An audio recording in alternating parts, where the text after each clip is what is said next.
Hello and welcome to MLG classes. Friends, आज की हमारी वीडियो का टॉपिक है Indian English writer Raja Rao, his life and works.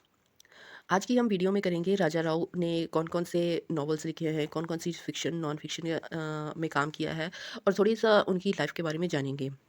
Video शुरू करने से पहले रिक्वेस्ट है कि अगर वीडियो अच्छा लगे तो चैनल को सब्सक्राइब करना, वीडियो को लाइक शेयर एंड कमेंट ज़रूर करना। तो शुरू करते हैं हम हमारा topic Raja Rao. So let's start with our topic. तो हमारा जो टॉपिक है वो है श्री के राजा राव। के राजा राव की पहले हम थोड़ी सी बायोग्राफी करेंगे, क्योंकि उनकी बायोग्राफी में से भी बहुत से क्वेश्चन पूछे जाते हैं। सबसे पहले तो उनके बर्थ के बारे में जान लेते हैं। उनका बर्थ हुआ था 8 नवंबर 1908 में, और उनके बर्थ का जो प्लेस था वो था हसन, मैसूर, कर्नाटका में। और वो एक डिस्टिंग्विश्ड ब्राह्मण फैमिली से बिलोंग करते थे। ठीक है जी। उनका जो बर्थ डेट है वो है 8 नवंबर 1908। बर्थ का जो प्लेस है वो है हसन, मैसूर इन कर्नाटका। और जो उनकी फैमिली थी वो एक ब्राह्मण फैमिली थी। नेक्स्ट बात करते हैं राजा राव के पेरेंट्स की। राजा राव के जो फादर थे उनका नाम था एच वी कृष्ण स्वामी, और वो निज़ाम कॉलेज हैदराबाद में कन्नड़ा लैंग्वेज पढ़ाते थे। उनकी मदर का नाम था गौरम्मा, और वो एक हाउसवाइफ थी। और उनकी मदर की जल्दी ही डेथ हो गई थी। राजा राव की मदर की जल्दी ही डेथ हो गई थी जब वो सिर्फ 4 साल के थे। नौ थोड़ी एजुकेशन की बात कर लेते हैं। जो राजा राव की एजुकेशन स्टार्ट हुई थी वो 1915 से स्टार्ट हुई थी। 1915 से लेकर 1925 तक उनकी जो शुरुआती एजुकेशन थी, इनिशियल एजुकेशन थी, वो उन्होंने एक मुस्लिम स्कूल से जिसका नाम था मदरसा आलिया, जो कि हैदराबाद में था, वहाँ से ग्रहण की। उसके बाद उन्होंने 1926 से लेके 1927 तक अलीगढ़ मुस्लिम यूनिवर्सिटी में स्टडीज़ की। उसके बाद 1929 में उन्होंने बीए किया from Nizam College of Hyderabad, University of Madras से। Then in 1929 he won Asiatic scholarship of Government of Hyderabad for studying abroad. उन्होंने बीए करने के बाद 1929 में एशियाटिक स्कॉलरशिप को जीता, जो कि हैदराबाद गवर्नमेंट स्पॉन्सर करती थी उन बच्चों के लिए जो बाहर जाकर स्टडी करना चाहती थी। He then move to France to study literature and history in University of Montpellier and then at the Sorbonne in Paris. ये स्कॉलरशिप जीतने के बाद 1929 में एशियाटिक स्कॉलरशिप जीतने के बाद जो राजा राव थे वो फ्रांस चले गए थे लिटरेचर और हिस्ट्री पढ़ने के लिए। कहाँ गए थे? University of Montpellier and then at the Sorbonne in Paris. Next बात करते हैं marriage and professional life of Raja Rao. इनकी मैरिज लाइफ की बात की जाए तो इनकी जो फर्स्ट मैरिज हुई थी वो हुई थी 1931 में। 1931 में he got married with calmly Molly, a French language teacher, while he was in France for studies. जब वो फ्रांस में स्टडी कर रहे थे तो उनकी मुलाकात ये फ्रेंच लैंग्वेज टीचर थी जिनका नाम था कैमले मोले था। उनके साथ इनकी मुलाकात हुई थी, वहाँ ही इन्होंने इनसे शादी कर ली थी, और शादी के कुछ ही साल बाद 1939 में इनका डिवोर्स भी हो गया था। देन इन 1965 राजा राव ने दूसरी शादी की। जो इनकी सेकंड मैरिज थी वो उन्होंने की थी एक अमेरिकन स्टेज एक्ट्रेस थी जिनका नाम था कैथरीन जॉन्स। कैथरीन जॉन्स के साथ इन्होंने 1965 में सेकंड मैरिज की, और इन दोनों का एक बेटा हुआ जिसका नाम रखा इन्होंने क्रिस्टोफर रामा। ये जो मैरिज थी, this marriage was also a disaster. ये भी उनकी शादी जो थी वो ठीक नहीं रही एंड दे गॉट डिवोर्स्ड, और उनका यहाँ पर भी डिवोर्स हो गया। उसके बाद इन्होंने तीसरी शादी की 1986 में। तीसरी जो शादी की इन्होंने की थी वो था, उनका नाम था सुज़ैन वॉ। सुज़ैन वॉ जो थी इनकी एक स्टूडेंट थी और टेक्सास यूनिवर्सिटी में वो पढ़ती थी। उनके साथ इन्होंने तीसरी शादी की। कुल मिलाकर इन्होंने 3 शादियाँ की। मैरिजेस के बाद बात करते हैं राजा राव की प्रोफेशनल लाइफ की। जैसे कि राजा राव फ्रांस गए थे स्टडीज़ के लिए, और वहाँ पे उन्होंने एक फ्रेंच लैंग्वेज टीचर के साथ शादी कर ली थी, और 1939 में उनका डिवोर्स हो गया था। 1939 में डिवोर्स होने के बाद he return to India, and then he worked as an editor with Iqbal Singh in an anthology Changing India. India आने के बाद उन्होंने इकबाल सिंह के साथ एक एंथोलॉजी जिसका नाम चेंजिंग इंडिया था, उसमें एज एन एडिटर काम किया था। Then he participated in Quit India movement in 1942, and in 1943 to 44 he co edited with Ahmed Ali a journal Tomorrow from Bombay. 1943 से लेके 44 तक उन्होंने एक जर्नल में काम किया जिसके एडिटर थे अहमद अली, और उनके साथ उन्होंने को एडिटिंग की थी। उस जर्नल का नाम था टुमारो, और वो बॉम्बे से जो था पब्लिश होता था। उसके बाद he was also an active member of some societies like Vidya Samiti Chetana, और वो कुछ सोसाइटीज़ के एक्टिव मेंबर भी रहे जिनका नाम विद्या समिति था। एक का नाम विद्या समिति था और दूसरी का नाम था चेतना।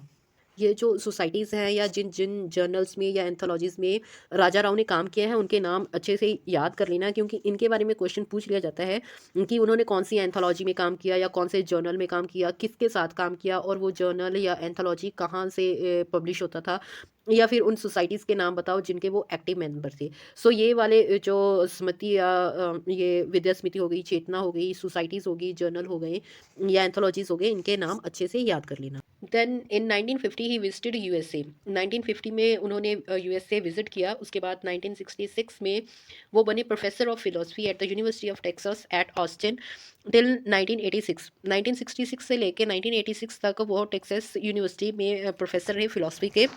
वहाँ पे उन्होंने क्या क्या सब्जेक्ट पढ़ाए थे। He taught there Marxism, Gandhism, Buddhism, Indian philosophy, the Upanishads, the metaphysical basis of male and female principles and reasons age, ये सब कुछ उन्होंने टेक्सास यूनिवर्सिटी में एज ए प्रोफेसर पढ़ाई। Then he retired as emeritus professor, मतलब कि उन्होंने 1986 में वहाँ से रिटायरमेंट हो गई थी उनकी, और बड़ी सम्मानपूर्वक उन्होंने वहाँ पे जॉब की, और उसके बाद भी एज एन एमरिटस प्रोफेसर वो रिटायर हुए थे, मतलब कि उनको रिटायरमेंट के बाद भी अपना जो टाइटल था उसको रिटेन करने की परमिशन थी। Then he died on 8 July 2006 of heart failure at his home in Austin Texas, age 1907। So 1907 की एज में उनकी डेथ हो गई थी हार्ट फेलियर की वजह से, ऑस्टिन टेक्सास में, और उनकी जो डेट ऑफ डेथ है वो है 8 जुलाई 2006। सो ये थी थोड़ी बायोग्राफी जिसके बारे में जानना बहुत इंपॉर्टेंट था, क्योंकि इस पूरी बायोग्राफी में से कुछ ना कुछ पूछ लिया जाता है राजा राव के बारे में। नाउ अभी हम बात करेंगे राजा राव के लिटरेरी वर्क्स के बारे में। उन्होंने मेनली नॉवल लिखे हैं, और कौन कौन से नॉवल लिखे हैं उनके बारे में हम डिटेल से डिस्कस करेंगे। जो सबसे पहला नॉवल लिखा राजा राव ने वो था Kanthapura. Kanthapura it was published इन 1938। 1938 में ये सबसे पहले पब्लिश हुआ था। It was Raja Rao first and best non novel. ये राजा राव का सबसे पहला और सबसे चर्चित नॉवल था। Setting of the novel a south Indian village. जो इस नॉवल की सेटिंग थी वो थी एक साउथ इंडियन विलेज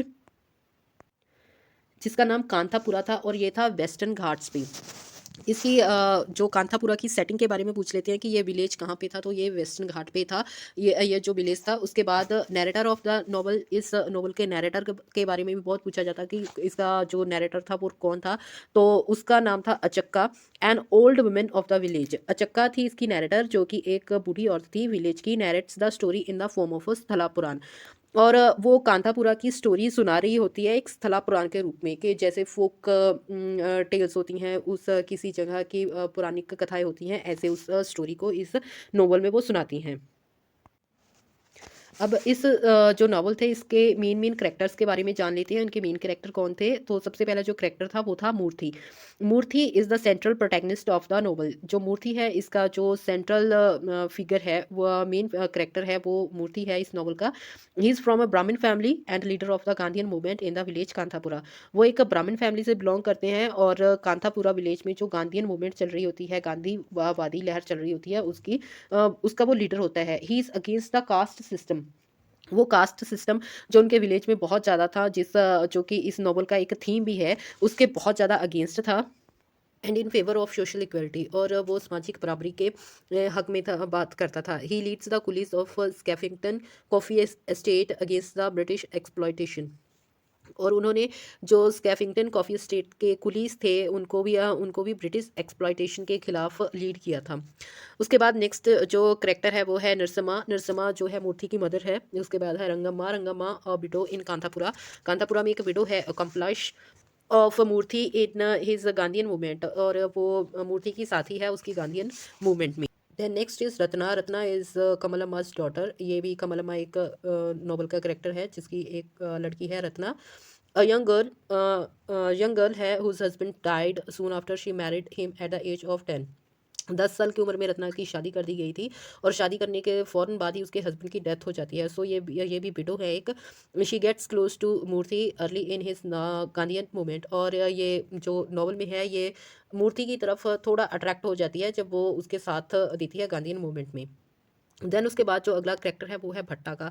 भट्टा was a powerful and cunning businessman. भट्टा जो है एक बिजनेसमैन है, और बहुत ही ज़्यादा ताकतवर है, और बहुत ही ज़्यादा चालाक है। उसके बाद है जो नेक्स्ट कैरेक्टर है वो है पटेल रंगेगौड़ा का। He is head of the village. जो रंगेगौड़ा है वो विलेज का हेड है। He joins Moorthy's movement and becomes second in command. Moorthy की गांधीयन मूवमेंट को वो ज्वाइन करता है, और उसका दूसरे नंबर पर आता है मूर्ति के बाद इस गांधीयन मूवमेंट में। ये मेन कैरेक्टर थे। उसके बाद कुछ माइनर कैरेक्टर हैं जैसे Swami. He was the local Hindu religious leader, lives in city Mysore, और रेडिकल ब्राह्मण। ये जो स्वामी था वो लोकल हिंदू जो धार्मिक लीडर था और मैसूर सिटी में रहता था और बहुत ही ज़्यादा कट्टर ब्राह्मण था ये। Then next is Rachanna. Rachanna एक कुली है स्कैफिंगटन कॉफ़ी एस्टेट में, who joins Moorthy's movement early in the novel. जो नॉवल की शुरुआत में ही मूर्ति की जो गांधीयन मूवमेंट है उसमें ये पार्टिसिपेट करता है, मतलब कि उसकी मूर्ति की पार्टी का मेंबर होता है। उसके बाद है रची। रची जो होती है वो रचन्ना की वाइफ है और परिया। सो ये जो 2 करैक्टर हैं, ये नोवेल के जो 2 मेन कास्ट दिखाई गई हैं, एक है ब्राह्मण, एक है परिहा। परिहा के कास्ट के ये 2 करैक्टर हैं रचन्ना एंड रची। उसके बाद है वाटरफॉल वेंकम्मा अ ब्राह्मण वुमन। अभी दूसरी कास्ट के करैक्टर हैं, ये है waterfall Venkamma Rangamma's sister in law. Rangamma जो कि विडो है, उसकी ये ननद है वाटरफॉल वेंकम्मा। उसके बाद है बड़े खान। बड़े खान क्रूल मुस्लिम पुलिस ऑफिसर है, पुलिस मैन है ये। उसके बाद है साहिब।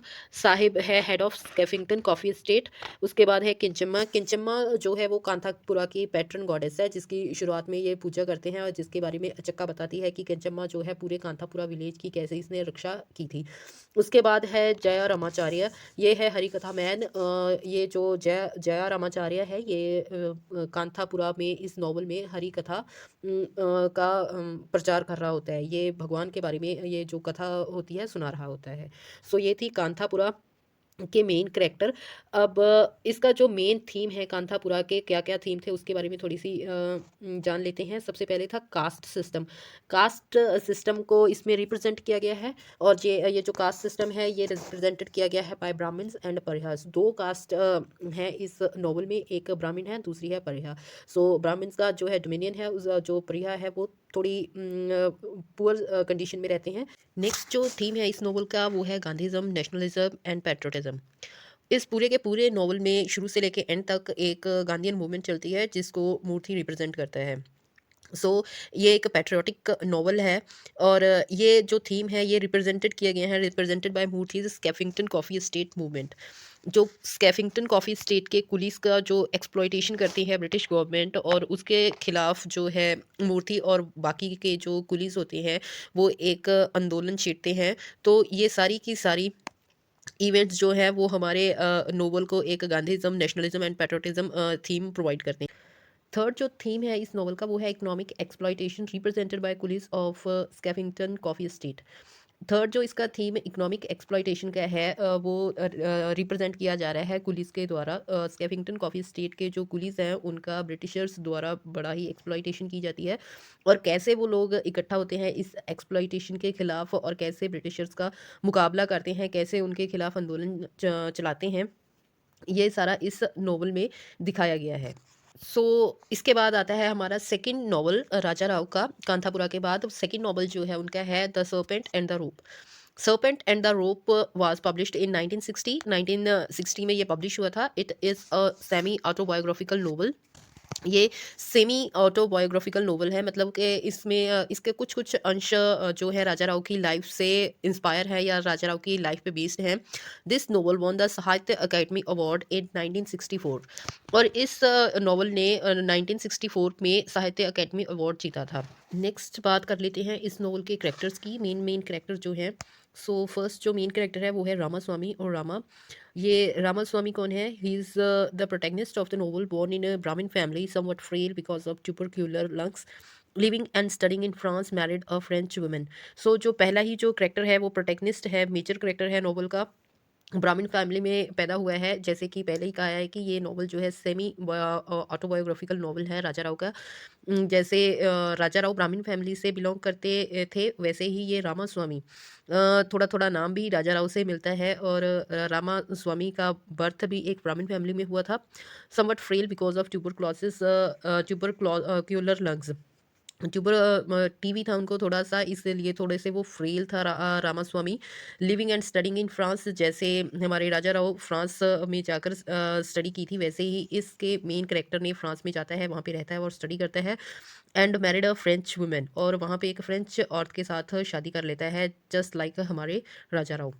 उसके बाद है सेकंड कैरेक्टर जो है वो है मैडेलिन का। मैडेलिन जो है रामास्वामी की फ्रेंच वाइफ है। रामास्वामी जिस फ्रेंच औरत से शादी करता है उसका नाम है मैडेलिन। उसके बाद है सावित्री। सावित्री कौन है? A Cambridge student. Engage to Rama's friend but in love with Rama. ये कैम्ब्रिज की स्टूडेंट है सावित्री, रामा स्वामी के फ्रेंड के साथ इसकी एंगेजमेंट हुई हुई है, लेकिन ये जो प्यार करती है वो रामा स्वामी से करती है। देन इस जो नॉवल है इसका जो मेन थीम है उसके बारे में थोड़ा सा जान लेते हैं। सबसे पहले जो ये थीम को रिप्रेजेंट करता है ये नॉवल, वो है concept of existence, reality and fulfilment of one's capabilities. Second theme है इस नॉवल का problem of immigrants and immigration. France में जाकर जैसे रामास्वामी रहता था उस वहाँ पे उसको क्या क्या प्रॉब्लम्स फेस करनी पड़ी, और उसके जैसे और जो इंडियंस वहाँ पे जाते हैं क्या क्या प्रॉब्लम उनको फेस करनी पड़ती हैं, ये सारा इस नॉवल में बताया गया है। उसके बाद है एक्स्ट्रा मैरिटल अफेयर, रामास्वामी और सावित्री का जो एक तरफ से एक्स्ट्रा मैरिटल अफेयर चल रहा होता है उसके बारे में है ये नॉवल। सो ये था हमारा second novel, the Serpent and the Rope. Third novel है राजा राव का the cat and the Shakespeare, और इस नॉवल का जो सब टाइटल है वो है a tale of India. It was published in 1965। 1965 में ये सबसे पहले पब्लिश हुआ था। It is a metaphysical novel, और इस नॉवल की जो नेचर है वो मेटाफिजिकल की है, थोड़ा इसमें अध्यात्म की बात की जाती है। It is a comedy that answer some philosophical questions like the concept of karma in Hindu religion. So Hindu religion में जो कर्मा का कंसेप्ट है उसके बारे में कुछ कुछ क्वेश्चन और आंसर इस जो नॉवल है इसमें किए गए हैं। इस नॉवल की जो सेटिंग है, कहाँ इसका जो बैकग्राउंड है वो है त्रिवेंद्रम, केरला का, और टाइम जोन जो है इसका सेकेंड वर्ल्ड वॉर का टाइम है। इसके जो मेन करेक्टर है उनके बारे में थोड़ा जान लेते हैं। तो इस नॉवल का सबसे फर्स्ट करेक्टर है वो है रामाकृष्ण पाई। ये जो है एक क्लर्क हैं in revenue office, friend of Govind Nair. जो एक दूसरे करेक्टर हैं इस नॉवल के, protagonist and narrator of the story. Govind Nair जो है इस नॉवल के प्रोटैगनिस्ट हैं और नैरेटर भी हैं इस स्टोरी के। Govind Nair clerk in Russian office, वो भी एक क्लर्क हैं, friend and neighbour of Ramakrishna Pai. Ramakrishna Pai के जो है वो नेबर और दोस्त हैं। उसके बाद है सरोजा। सरोजा जो है रामाकृष्ण की वाइफ हैं, Usha Ramakrishna's daughter, Vitthal Ramakrishna's son. Theme इस नॉवल का जो है मेन थीम वो है Hindu concept of karma, corruption in Indian society, blend of Indian history and western thoughts, ultimate aim of self actualisation.